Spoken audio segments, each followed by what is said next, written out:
What if I told you that when you fight your insurance company over your claim, the insurance company may help influence the person who decides who wins?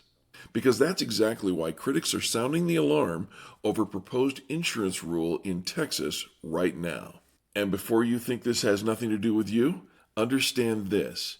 If you have ever argued with an insurance company over repair costs, OEM procedures, calibrations, total loss value, aftermarket parts, or whether your car was repaired correctly, this conversation absolutely affects you. Today we're talking about who controls the referee when you and your insurance company disagree, and why that matters far more than most consumers realize. Because once consumers begin questioning whether the process itself is truly neutral, trust in the entire system starts to break down. And by the end of this video, I want you to understand three things. First, what an appraisal umpire actually is. Second, why some critics believe that insurance companies could gain too much influence over the umpire process. And third, how the same imbalance can quietly affect real-world collision repair claims every single day.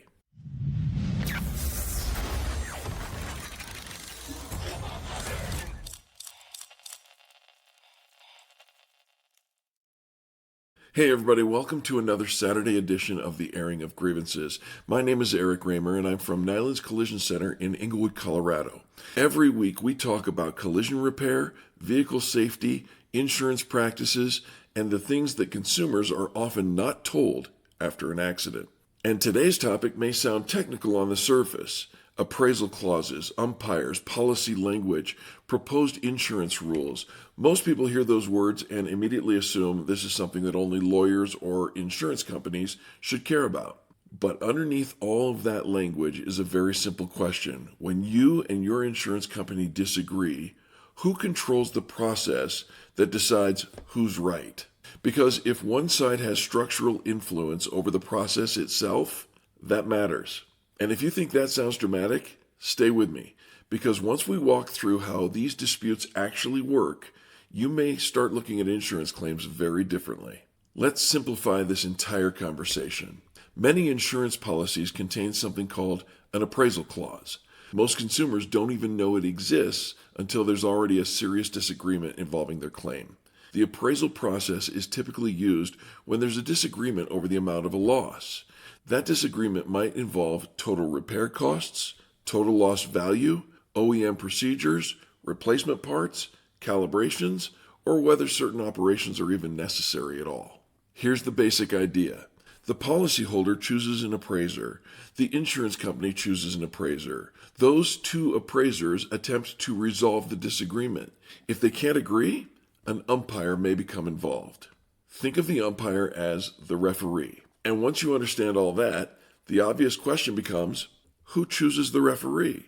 That's where this particular Texas story becomes important. According to a recent article published by the Repair Driven News, critics of a proposed insurance rule in Texas believe that insurers could gain too much influence over the umpire appointment process. One of the people raising concerns is Robert McDorman, General Manager of Auto Claims Specialists and a longtime right-to-appraisal advocate, as well as a longtime friend of this show. And whether you agree with every argument being made or not, the larger issue deserves attention, because appraisal is supposed to function as a consumer protection mechanism during disputes. If the consumer begins questioning whether the process itself is neutral, confidence in the entire system starts to erode. Let's use a simple analogy. Imagine a football game. Two teams are on the field. The game is close. There's a controversial call that may determine the outcome of the game.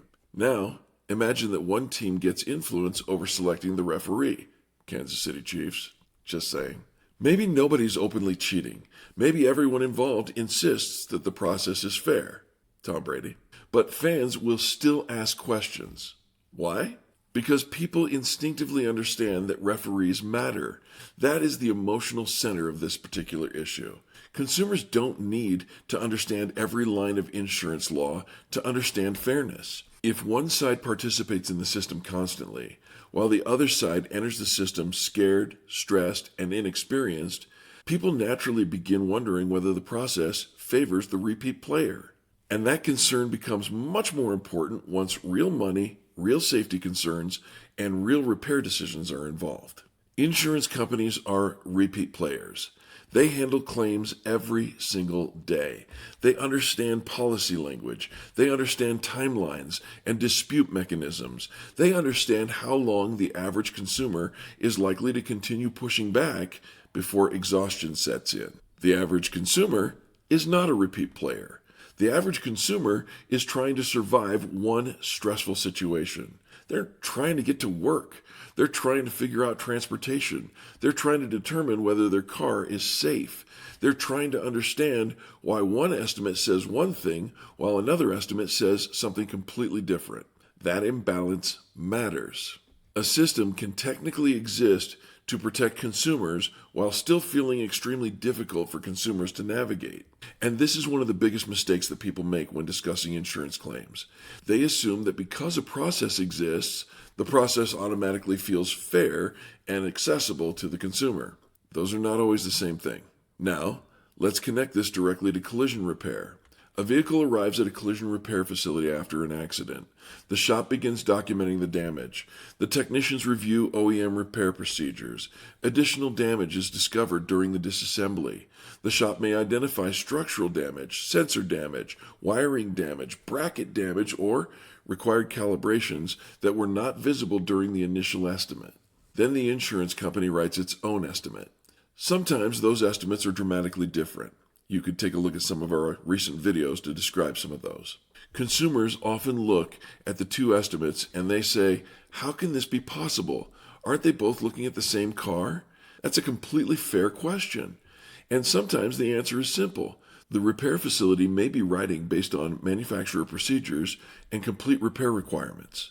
The insurance company may initially be writing based only on visible damage, internal estimating guidelines, cost control considerations, or a different interpretation of what they believe they owe. Now, let me say something important here.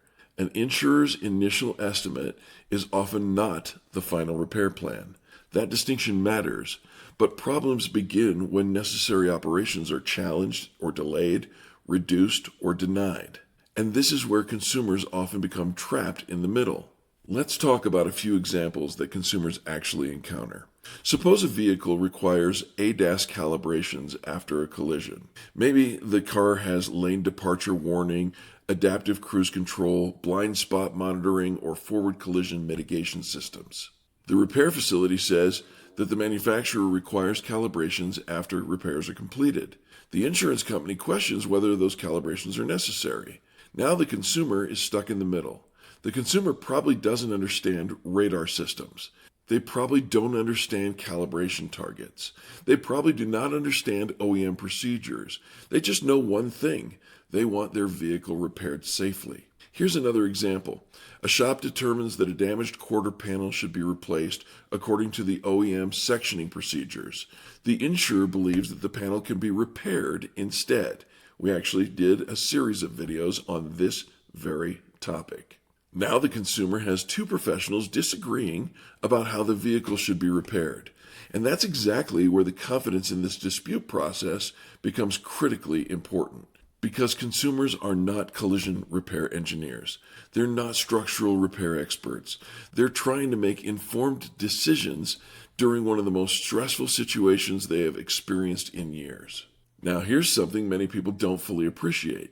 The most powerful tool in a dispute is not always outright denial. Sometimes the most powerful tool is friction. Delay creates friction. Confusion creates friction. Repeated documentation requests create friction. Long review processes create friction. And conflicting explanations creates friction. Every additional obstacle drains emotional energy from the consumer. And emotionally exhausted people make different decisions.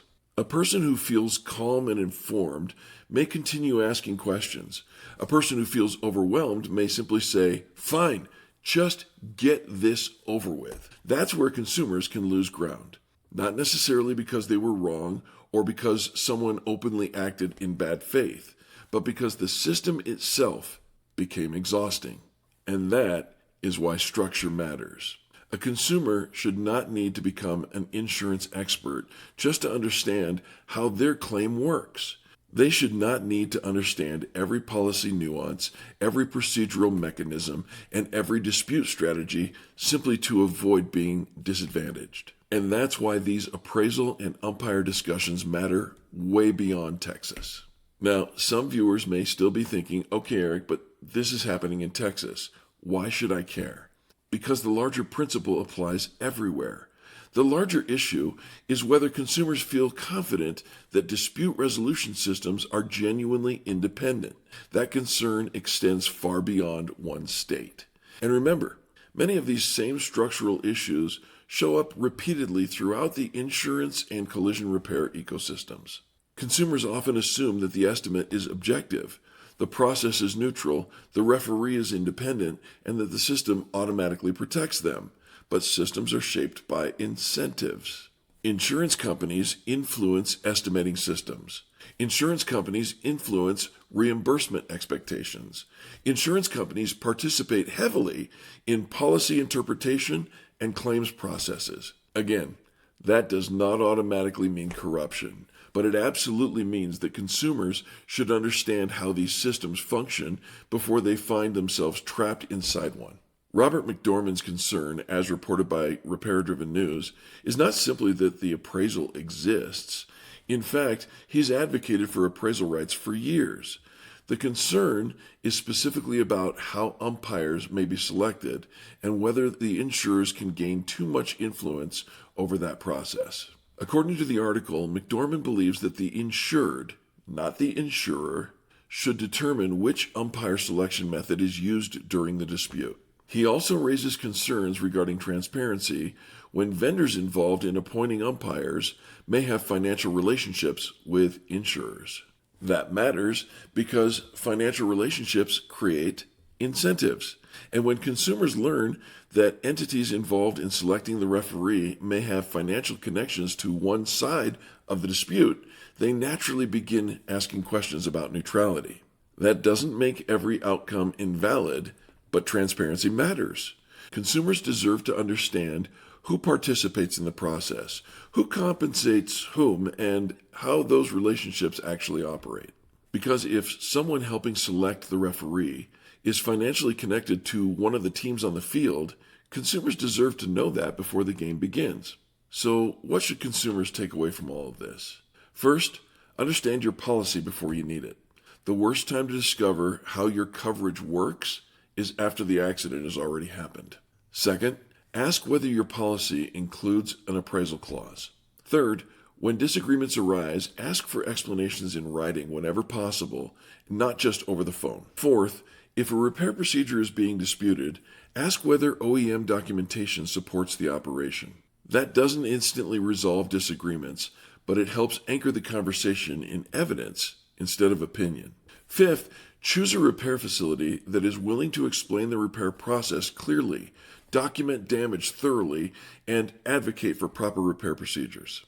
Because that documentation matters. And finally, remember this. You are not being difficult when you ask questions about your own vehicle. You're taking responsibility. This Texas rule discussion matters because it exposes a much larger issue that affects consumers everywhere. When consumers disagree with insurance companies, the dispute process has to be trustworthy. It has to be understandable. It has to be transparent. And it has to avoid giving one side structural influence over the other. Because after an accident, consumers are already under pressure. They're dealing with damaged vehicles, transportation issues, financial stress, repair decisions, and complicated policy language. They shouldn't also have to wonder whether the referee process is itself truly neutral. So the next time someone says, "Don't worry, there's a process for that," I want you to ask a better question. Who designed the process? Who understands it best? Who uses it constantly? And who benefits if the consumer becomes too exhausted to continue pushing back? Those aren't cynical questions. Those are consumer protection questions. Now, if this video has helped you better understand how those various systems work, share it with someone who has struggled through a difficult insurance claim. And if you've personally experienced disputes involving repair costs, total loss value, OEM procedures, calibrations, or insurance claim decisions? I'd love to hear your experience in the comments below. Thanks so much for spending part of your Saturday morning with me. I'm Eric Reamer from Nylund Collision Center, Inglewood, Colorado, and I hope to see you again next week here on the Airing of Grievances.